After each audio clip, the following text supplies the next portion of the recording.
என்றும் நான் செல்ல மாட்டேன்.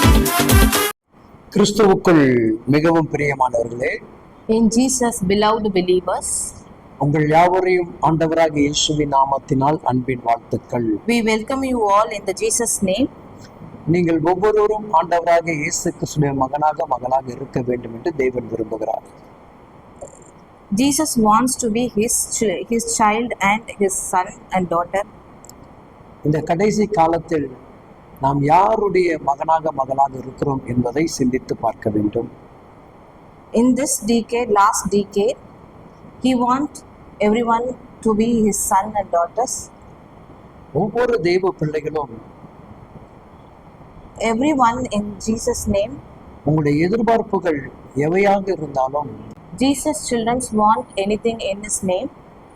நாம் யாவரும் கர்த்தருக்குள் மிகுந்த ஆவலோடு எதிர்பார்க்கிற பிள்ளைகளாக இருக்க வேண்டும். Every children in Jesus name, they want in Jesus name. அவருடைய வருகை மிகவும் சமீபமாக இருக்கிறது. He is coming very soon. இன்றைக்கு அவரை பார்க்க வேண்டும் என்கின்ற இருதயம் நிறைய பேருக்குள் இருக்கிறது.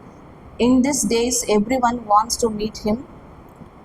பைபிள் சொல்லுகிறது, Bible says, ரோமர் 8ஆம் அதிகாரம்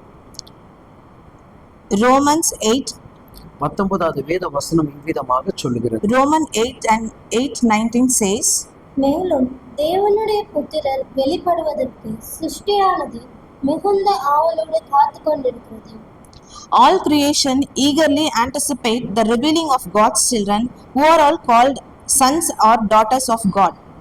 உலகத்தை படைத்த தேவனை எதிர்பார்த்து காத்திருக்கிற ஒரு கூட்டங்கள் உண்டு.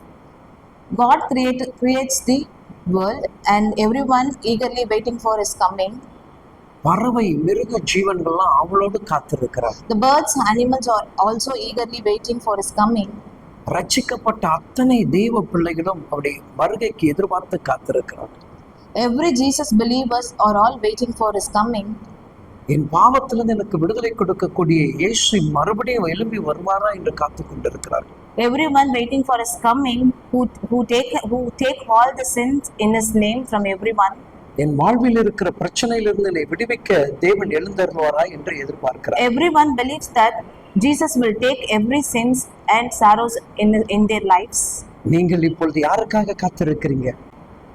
Now you are all waiting for whom? உங்களுடைய எதிர்பார்ப்பு இயேசு மேல் இருந்தால் Everyone expecting from Jesus.